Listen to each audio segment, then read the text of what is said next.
What's up, everybody? Hope you're having a nice day. Today I'm going to be expressing some of my thoughts on the idea that Jesus returned in 70 AD. There are individuals who do believe that, and it was an interesting topic to study and look into. But at the end of the day, I think that scripture goes against the concept that Jesus' second coming has already occurred and that it was fulfilled in the destruction of Jerusalem in 70 AD. And if you have a good grip on Daniel chapter 7 and you understand that it mentions a coming of the Son of Man, a reference to the Messiah, during the time period of the fourth beast, which was Rome, and it mentions 10 kings and an 11th king, and it calls them horns, 10 horns and an 11th horn. And this 11th horn was the 11th king. And during this 11th king's reign is when the Son of Man was pictured as coming with the clouds of heaven. And Jesus spoke about that. Jesus spoke about the Son of Man coming with the clouds of heaven. What is he referencing? Daniel chapter 7. Now, the 11th emperor, there's no way to get around it. No way to get around that the 11th emperor is Domitian, who ruled from 81 AD to 96 AD. There's no way to get around it. Daniel says 3 of the kings were uprooted. Well, that gives the 11th king special significance in relation to the 8th king, because 11 minus the 3 that were uprooted is 8. So the 11th king also has special significance to the number 8, because 11 minus 3 is 8.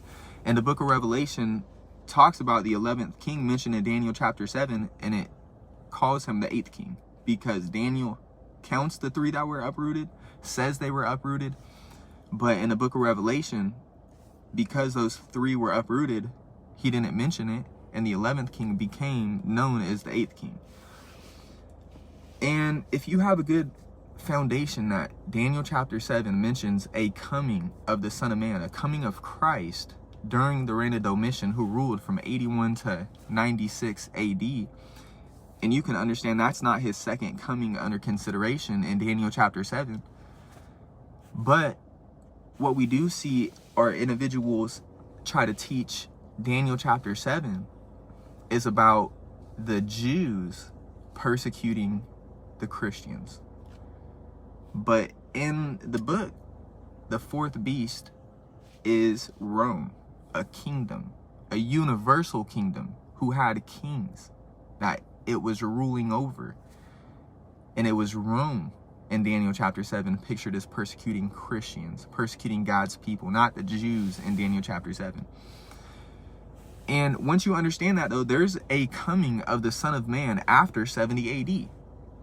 So the whole foundation that the second coming was 70 AD, there's no coming of Christ talked about after 70 AD.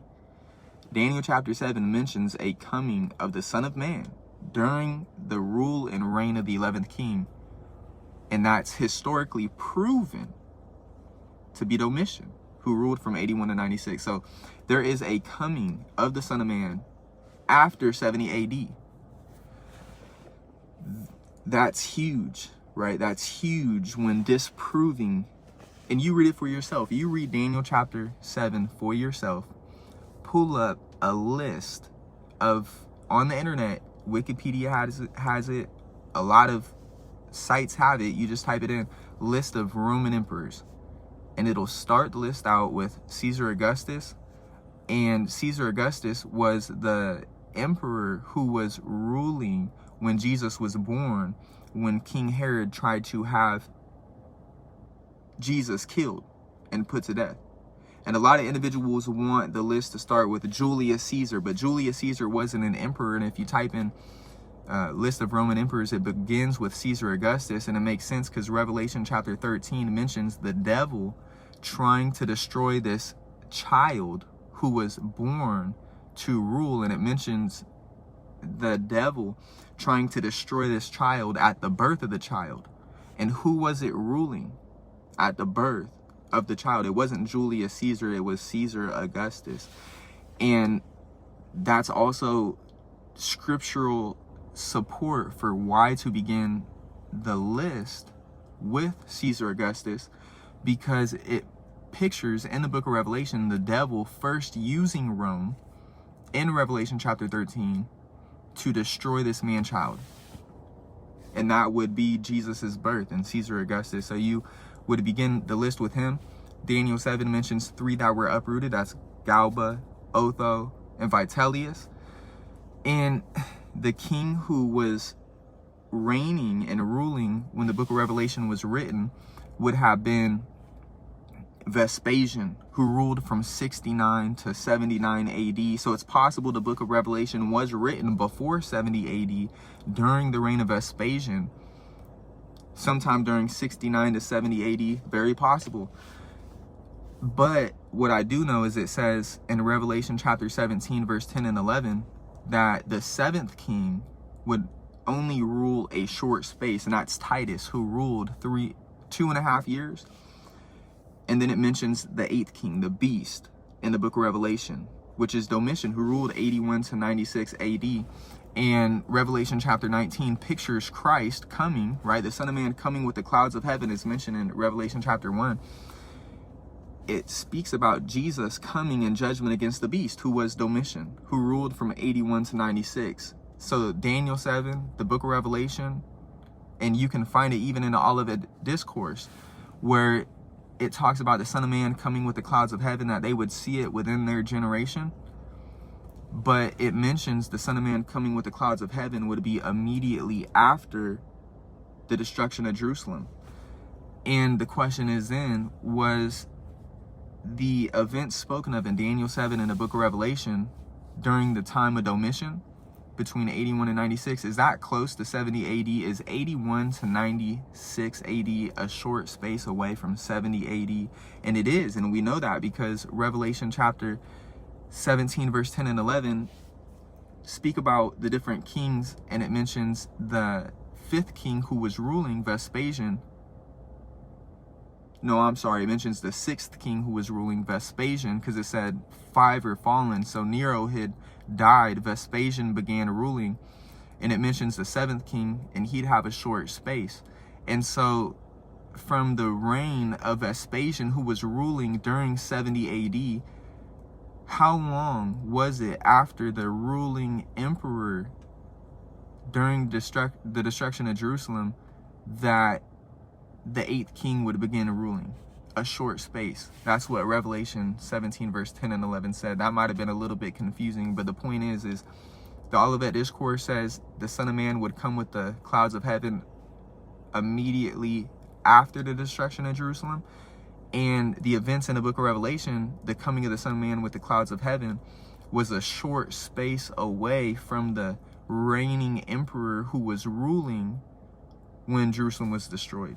It all goes hand in hand, perfect. And so Daniel 7 and Revelation talk about the Son of Man coming, which is not his second coming. The coming of the Son of Man in Daniel 7 and the coming of the Son of Man in the book of Revelation, it's not about his second coming. And once you can understand that, you're going to unlock a lot of things. And one of the things that you're going to be able to unlock and move past is the belief that 70 AD was Jesus' second coming, and the scripture speaks of no coming of Christ beyond 70 AD. So you can learn the basics with Daniel 7, understand the book of Revelation is Daniel 7 explained in further detail, and they both speak of a time period beyond 70 AD. And once you understand that, you're going to be able to understand that Jesus did not fulfill his second coming during 70 AD. So that was a fun video. A lot of information in there. Hopefully I didn't confuse you during one part. Started thinking and trying to talk at the same time, and sometimes it's better to just speak, because when you think while you speak, you can get tongue-tied. But thank you for your time. Appreciate you. Leave a comment what you think. If what I said made sense or didn't make sense to you, hit the share button. Talk about this with your family, the members of the church where you assemble with. And I'd love to hear some feedback. So God bless you. Thank you for your time, and have a nice day.